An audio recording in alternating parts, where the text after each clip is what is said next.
we live? Are we live? I'm not sure yet. I think I'll just check, and it looks like we are. Alright, welcome back everyone. So I thought I'd make a little bit of a series out of it to make another character on hardcore. We did get our sorceress up to maps, and we didn't last too long. I think we did something silly and it got us killed, which is usually how it goes. So what we're going to do is continue on with our monk. Oh, you know what?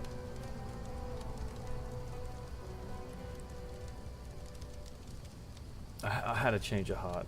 I really had a change of heart. I want to get another sorceress up to maps and use that as like a farming character. And just sorceress! I'll probably stick to the build that I had by before. your Akara for experimenting with the elements. We need a name. Arrogance has led you here, and arrogance keeps you on those gallows. Speak your piece. So yeah, I think we're just gonna deck out our sorceress with leveling gear. Stop her!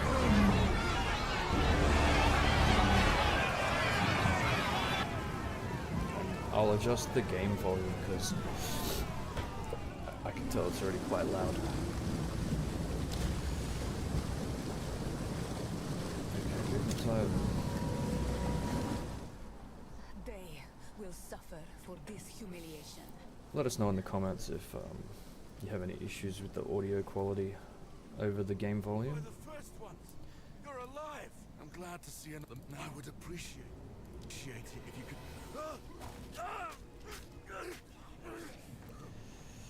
Yeah, well, I think I've realized my first mistake, and that was titling the video Monk Gameplay Episode 2. Death comes swiftly. Really, it should be I should keep moving. something about starting a sorceress, but you know what, I don't really mind. The process of doing the campaign, I think in some ways is probably more fun than getting to maps or doing maps. I do enjoy getting to maps without an atlas and without having an abundance of tier 15 waystones in my stash from a previous character and a bunch of map passives already unlocked. It does make the game more challenging. It feels like there's a lot more to accomplish, especially incrementally when you get to maps. When you've made a character already and done a large portion of the end game already, it does make getting to end game with a new character a little bit more, well, free-flowing. Like, it's a bit more of a sandbox. You can decide, do you want to do the lower tiers and try and get some levels, or do you want to focus on maybe getting some better gear and then just jumping straight into like higher tier content. You do have that freedom, but you can also get yourself into a bit of a tricky spot sometimes with forgetting that you've got 4 points into your map boss's atlas, and then you go and fight a map boss, and for some reason you've done a whole bunch of damage that'll kill the campaign end boss in like a couple of cycles of attacks and spells, and then you've done 10% damage to their health pool. It's not so bad against an easy boss, but there are some bosses, like let's say the Titan on I believe it's Forge, Zalamarth, I believe it's called. Yeah, that can be a bad time. It happened to me once when I played Ranger, and I thought he was nearly dead with the amount of damage that I'd done, and I checked his health bar and it done just a fraction, so we did get one shot at some stage after that. So yeah, I guess that's just a mechanic of the game. Like, if you start a league, your first character is going to have nothing, and I think it would be punishing too many people by The first step on my chosen path. Forcing every new character to have a separate stash and inventory and atlas passives, because then if you just wanted to re-roll and make a new character, you would have to do everything again. I do think that they should give you the option to do that though. Like, I think that would be that would be a cool feature I'd like to see implemented, because I wouldn't mind playing or just having a way to like reset the end game, not necessarily the map, but the map, but just the whole entire thing, get your quests again,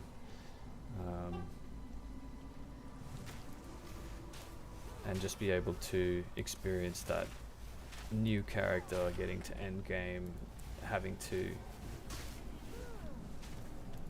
you know, gauge how easily or difficult it is to clear the tier 1 maps, and decide whether you should be focusing on leveling up, or maybe you need to be just running a bunch of tier 1s to try and get some relevant gear drops for your characters, so that maybe you can push for tier 2s. Whereas when you have a full stash, having currency from another character is good, but when you have a full stash, and you know, access to waystones of higher tiers, you can kind of just go through your you know, you've got a stash full of belts, or you got a stash full of rings and amulets, and you got 2 million gold. You can just go and buy a bunch of rings and amulets from Alva and then get some immediate upgrades. You're sort of skipping a lot of that process, which some people might find tedious, and some people might complain about it being there not being any loot and whatnot. But Their sickness controls him. it's not just about getting loot when you run a map. Like, you are achieving a number of different things at the same time. Like, Inspiring. you know, you get XP, you're getting currency drops, even if it's, you know, not a huge amount in the early stages, but I guess if you find gear along the way or possible upgrades, it's just a bonus. But there's things that you can do.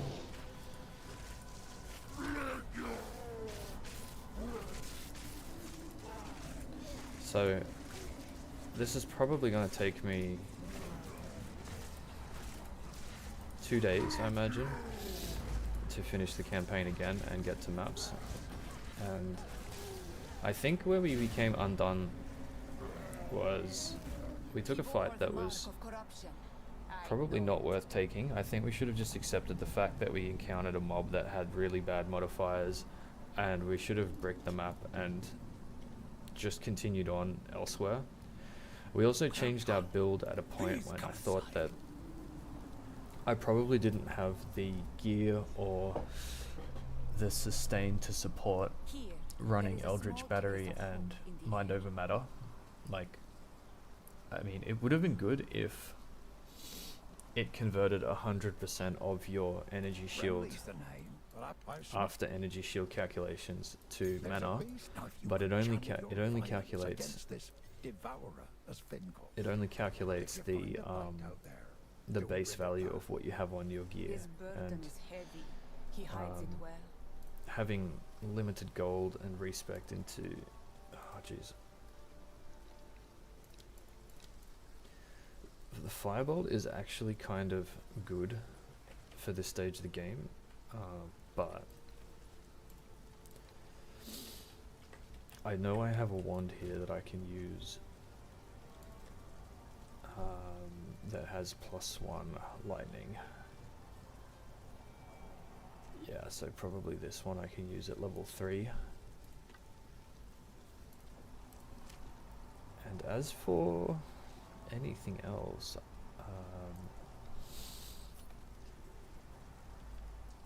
a bit of mana's always good. A bit of mana with no mods on it. Item level 10. Yeah, I could spend some currency on these rings, but I'm just afraid that it'll give a mod that's got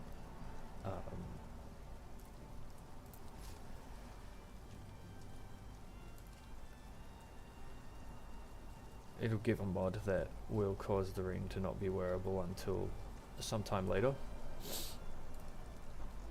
So that's okay.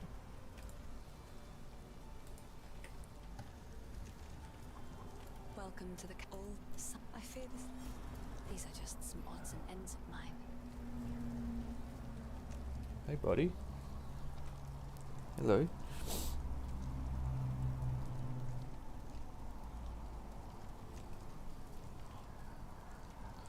Buddy's come to say hello. Give him a quick pat and get back to it.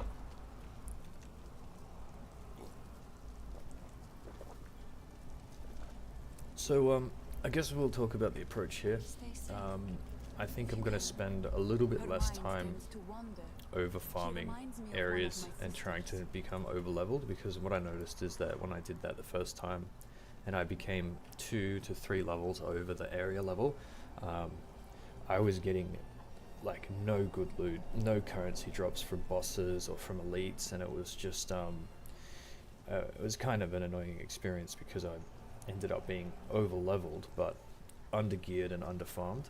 So I think what I'll do is just clear the necessary encounters or some of the optional content just to get potential drops, and yeah, we'll just approach it that way. So I think How's the clearer? Take a look.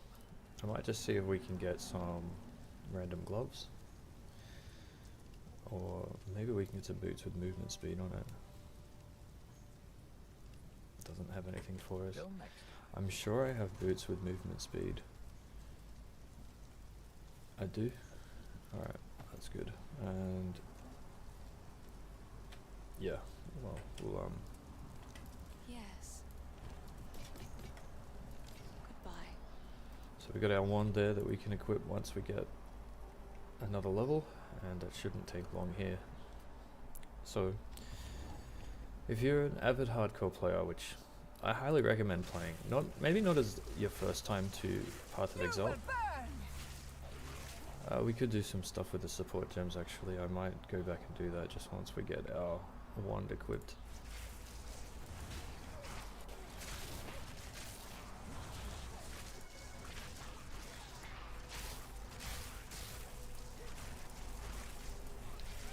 It makes the game feel a lot more rewarding.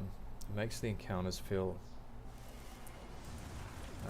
potentially a lot more dangerous. I mean, nobody wants to put hours into a character, and I actually nearly died to that. I just stayed right on the AoE. Nobody wants to lose progress, so you do need to play a little bit safer, and you also need to build around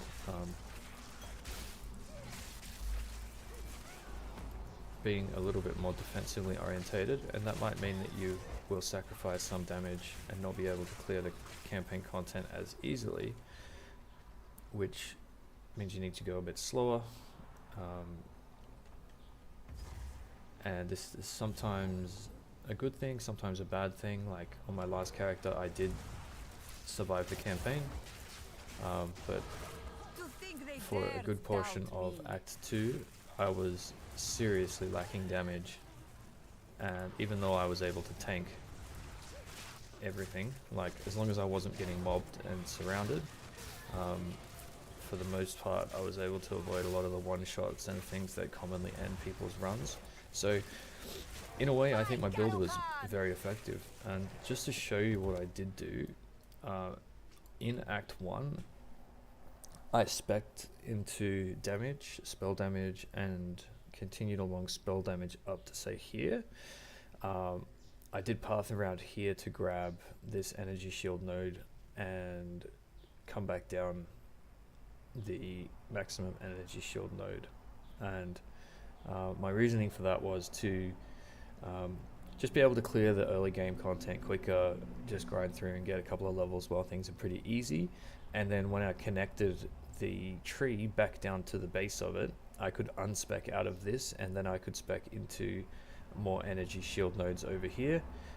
These nodes give like a massive boost into energy shield, and like from here I went into lightning penetration, which since I wasn't doing that much damage anyway, I don't think it was that useful in the beginning, and then I didn't really get any offensive nodes after that until I got up to here, and I think this whole, call it a triangle, I got all of this, and that was that was all my damage. I had a bit of skill effect duration basically, so my sparks would stay around for longer, but we had no damage until we got to, like, I think I went up here and got some of this stuff, and then we passed through here, to eventually be able to get Eldritch Battery and some of these scaling damage for mana, and make our way up here to some of these juicy ones as well.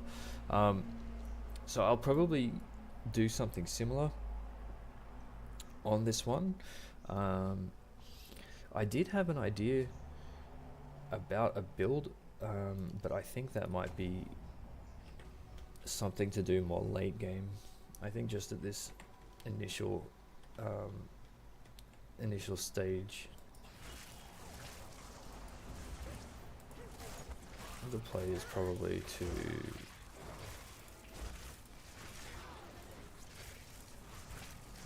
just get some levels, not die. So we can use our wand now, and I feel like that's going to make a huge difference. Let's have a look at what difference it is. So we're doing 12 damage compared to 8, so that is a 50% increase. Very nice.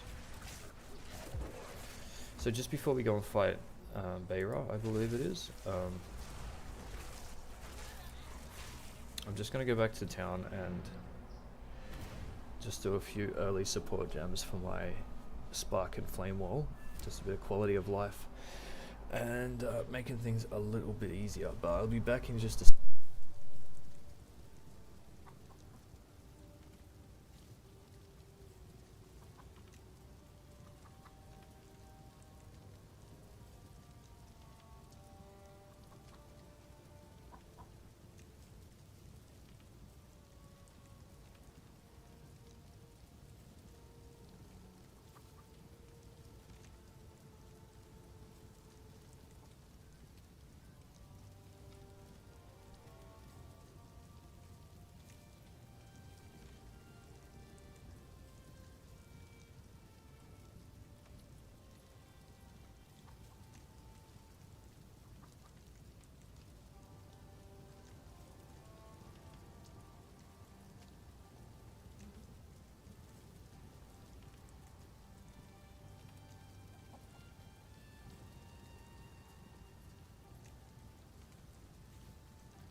Alright, back to it. Sorry about the short delay.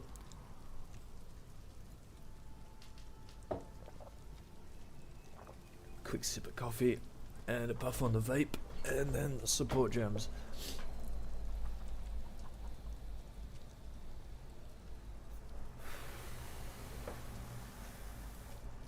Well, I can't believe I'm doing this again just quietly.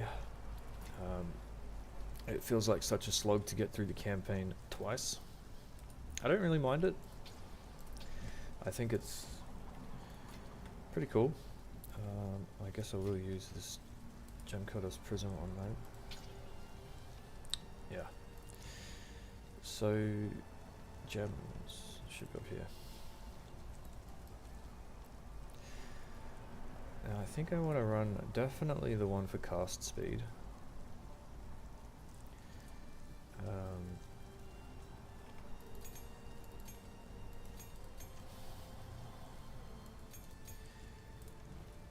Let's have a look. Arcane Tempo, that's it. And we'll want to run, I think it's Fortress for Flame Wall. A wall. And then I probably didn't need to put a third support gem on.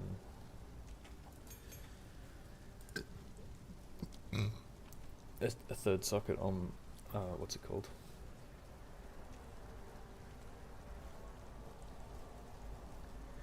Okay, so I'll take Considered Casting, which I think is a tier 3. And why is it not recommending it?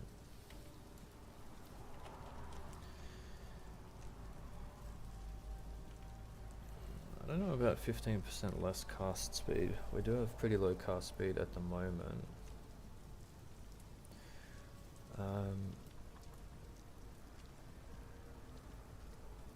The other question is, do we want to go with projectile speed and maybe pierce? Or projectile speed and persistence?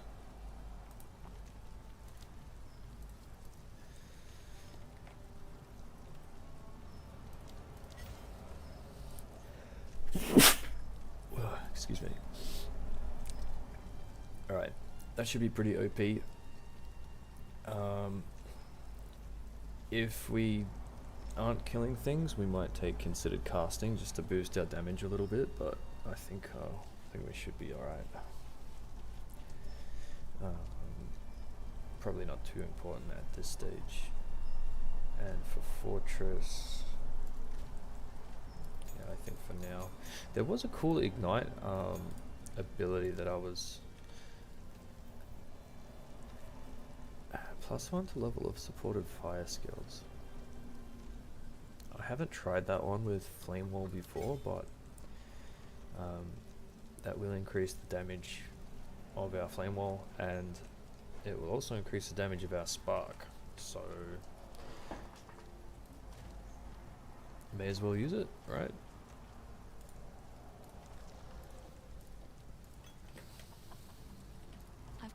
Oh, I like this one. Yeah, so one thing that's important to do Stay safe. in new character mode is be checking the vendors every level up, and this goes all the way through to the campaign. I think in in cruel mode, I definitely did slow down on that. I think a lot of the time when you come back for a level up is when you have a full inventory as well, so you're kind of required to come back to base anyway, and it sort of times it a little bit better. But in the early game, a lot of the time you'll just be coming back to the to Clearfell more frequently than what you would otherwise need to, basically just to check the vendors. Wall of flame.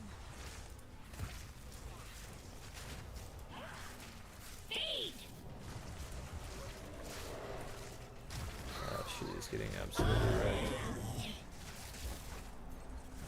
Oh my god, that went a lot better than I could have imagined. Cool.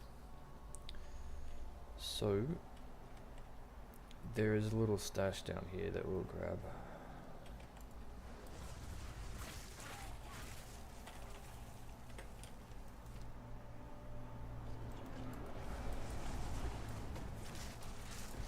I think that would have been the end of our run if we ate the double AoE.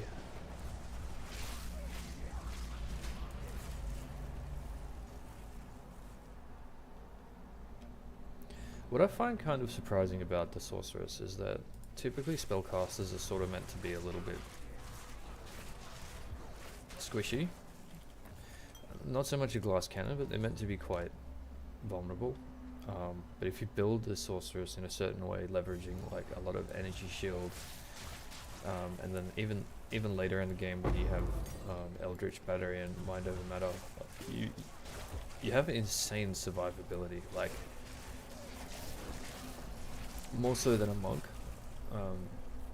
I mean, that's kind of hard to say because I've only built my monk in a way where I had about 3k effective HP, and you know, it was a combination of armor, energy shield, evasion, so not really anything was doing too great there. But I've seen other builds. The guy that's number 1 in hardcore, level 100 with monk, he's going chaos inoculation with like meditate, so double the energy shield, overfilled energy shield.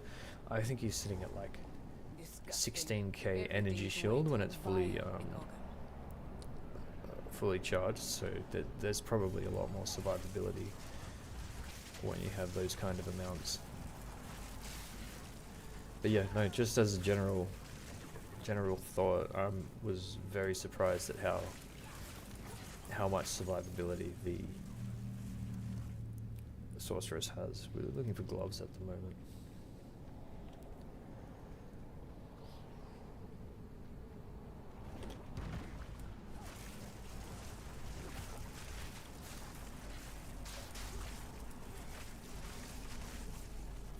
So the thing with playing hardcore is there's a little bit of a difference in your approach to the playstyle, and that is that if you have two options for a situation where one is to run in there and just spam your spells and hope things die, and the other option is to do something safer, which might be to just wait around the corner and deal with...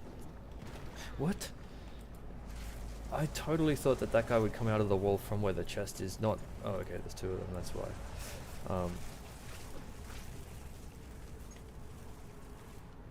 That really caught me off guard. Yeah, so probably the best option is going to be whatever that is that's the safest option or the more conservative. And I've got this advice... Jesus. I've got this advice from other players, and that is that you do enough damage when you take defensive nodes on the tree. And it may seem like you're doing barely any, but if you're surviving the big hits and for the most part not getting hit often, things will die even if you're not doing much damage. So in a sense, it doesn't really matter how long the boss fight takes. Like, as long as it doesn't take 10 or 15 minutes where you're like probably more likely to make a mistake that'll cost you, or a series of mistakes in a short space of time. It's not so much making one mistake that is like going to be the end of your run if you take a defensive orientated build. And I think that's why the defensive builds definitely suit hardcore, is because you can make a mistake and it doesn't mean the end of your run. Whereas if you're playing like a purely damaged focused build and you don't have any defensive nodes, and maybe your gear isn't like the best, isn't giving you the most survivability, sometimes one mistake will be enough to get you killed. But at least from my experience playing the build that I did last time, I have wandered the Vistiri. could get hit This was not a challenge. a few times and it not be that big of a deal. Alright, so we didn't get anything too good from this boss, which is not too much of a surprise. A rare item would have been nice, but it's also no big deal. We're doing fine as it is, and I'm sure we'll have the opportunity to pick up some better gear very soon, so probably in the next area. We'll just take this slightly better mana flask. We'll probably find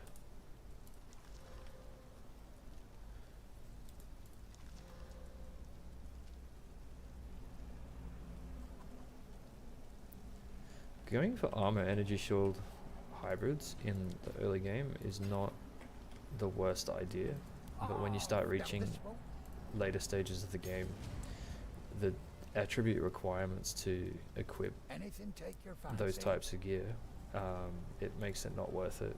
Like, you want to be stacking as much int, usually like only enough of the other stats to be able to use certain support gems.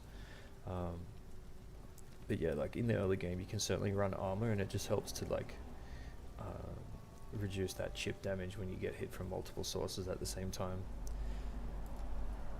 But that being said, if you have good movement, good awareness of the situation, then you probably won't be taking much damage. I will treasure it. Stay Anyway, so we got a level 2 skill gem, which is kinda nice. Let's see what our damage goes to. So it was 16 to 24. So that's a 50% increase again, which is huge. Sorry, please. Take your time.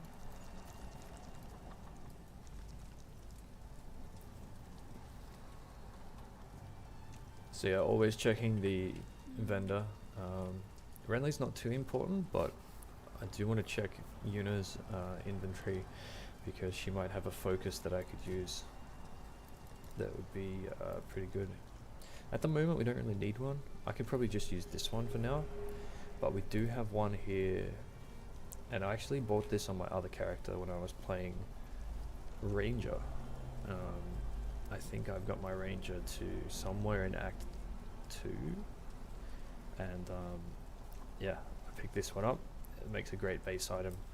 Let's slam it. I want to see some spell damage, some increased lightning damage. Actually, 30 energy shield is not bad. Ooh, increased cold damage. Ooh. Yeah, okay, that's a L. That is a big L.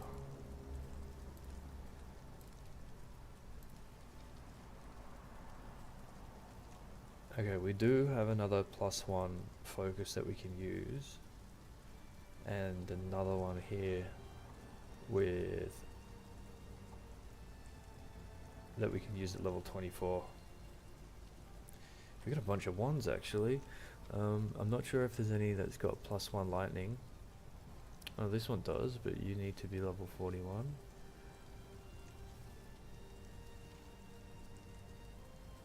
Yeah, alright, cool. Well, oh, that's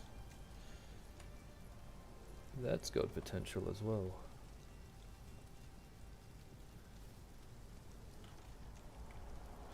Yeah, I don't want to spend currency on a low level wand.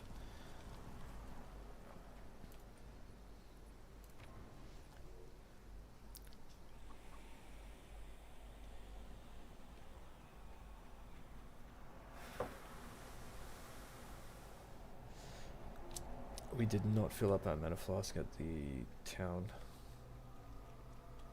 but we'll get some mana at the next checkpoint. So it might be very tempting to use some exalts on just upgrading that wand to give it another couple of lines. Maybe you'll get some lightning damage on there, or some mana regen, or just something that you might think is going to be helpful or useful. And you could argue that, well, I'm playing hardcore, I want to give my character like the best chance of surviving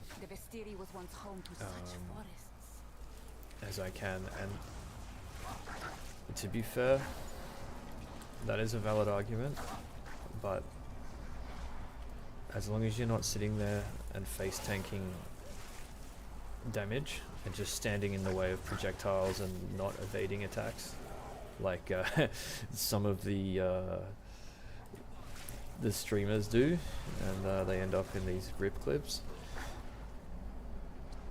You know, maybe the streamers that used to play Diablo.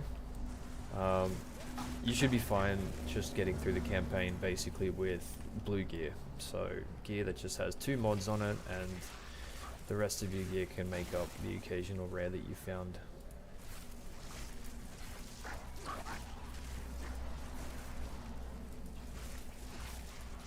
That being said though, there are some pieces that are probably worth spending a regal on, and maybe an exalt, and that is gear that is already clearly better than the current piece that you have. So for example, like if I had a focus that had +1 of all spell skills, and it had increased spell damage and increased lightning damage, then that's already going to be better than my one. There's 2 ways to go from that. Like, you don't need to spend currency on it because it's already better, but if it's going to get you through the rest of the campaign, I mean, Blocked for now. you may as well, like, it could give you some energy shield. So we're going in and going back out, and the reason for this is I just want to get to the waypoint, so that this is one of the things in this zone that's like off my checklist now. So if I get caught up doing something else, like let's say I go back to base and start messing around with support gems, or go into the next area, I don't have to come back and re-clear this area. We'll do the same thing with the red veil. So if we find the entrance to that, we'll just quickly go in there and get the waypoint, and then Wild beast. we'll make sure we come back.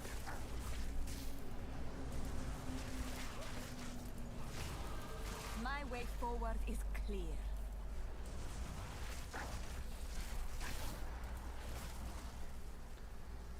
And yeah, so this will be red veil.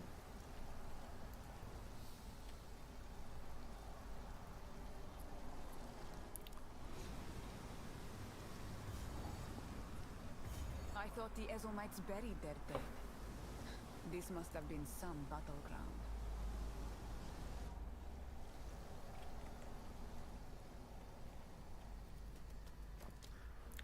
I did say that I wasn't going to full clear everything, but I guess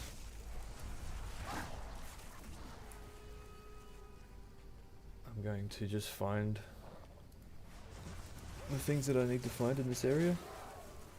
I don't think this boss is mandatory, but The very trees tremble with sickness. so we stay in melee range, so he does a melee attack as opposed to something that can be more deadly. That was quick. Waste away, back to the soil. Cast speed. That's interesting. Damn. If these boots had movement speed instead of like, well, anything really, that'd be really nice. But I don't think I want to sacrifice movement speed for. Do I? Rarity. Rarity is kind of good, but I think we'll find enough. Wall of flame. And there's still a whole lot more of the game to go, so I think we'll find better boots with movement speed at some stage. Who knows, we could be using these boots for quite some time. So I think I won't be really looking to get boots with 15% movement speed until they become available. That can be a bit of a waste of time to be checking vendors for boots that have more movement speed, because for a 15% movement speed boot to actually have it needs to be of a certain item level, and if I was just to take a guess as to what that would be, I would say it's something like level 16, which would be around Act 2, and that's when you'll be able to find boots with 15% movement speed at the vendor. Don't quote me on that specifically, but you won't be finding it in Act 1, or at least not at the stage of the game that I'm at right now. So I'm just going to quickly clear the area around.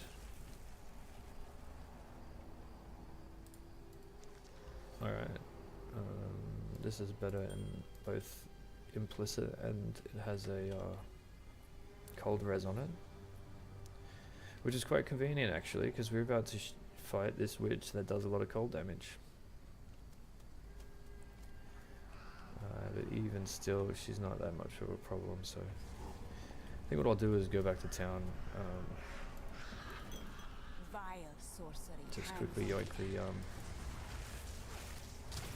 You will burn. yoink the mana flasks, and yeah, cool. We made short work of Corrupted or not, short work your of that one. kind deserve no better. So I'll just quickly try and find the tree which the hooded one is we'll call it hiding at. I think he's hanging, but we'll just say he's hiding. Get the waypoint, and I'll use the waypoint to travel back to town. We'll check the vendor and make sure we don't level up in this area so that the inventory of the vendors is not refreshed. And I'm looking to try and find energy shield boots with movement speed, and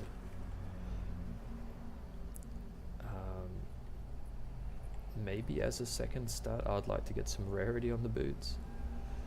Normally I'm not prioritizing rarity This tree in has an hardcore abundance of playthroughs, enchantment here. or This even in the shade campaign. I used to, shimmers about and I me. had a good I'll wait experience here. with The rarity on old my magics first will protect me. full playthrough. I think I played a couple characters and then actually stuck to the monk, but I got like super lucky with the monk, because in the mud burrow I got a ring that somehow had like 24% rarity. I also got boots that had a good 10% rarity on it, and then a pair of gloves. So I had 3 pieces of gear that had like insane rarity.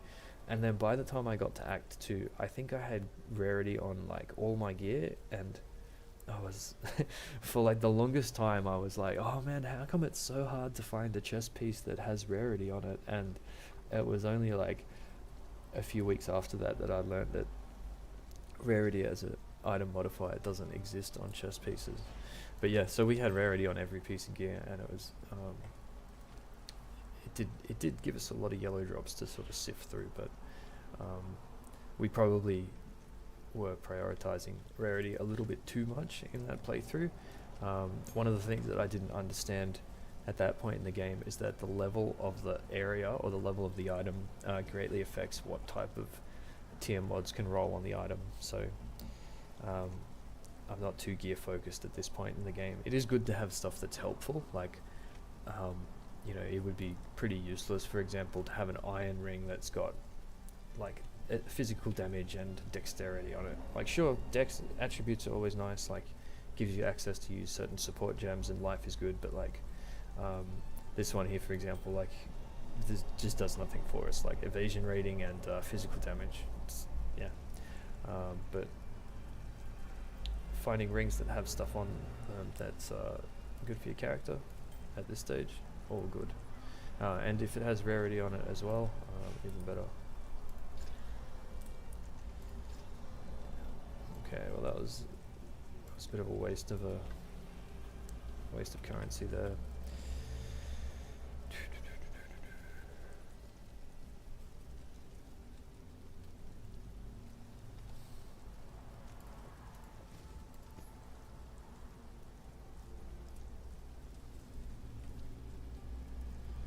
Sorry,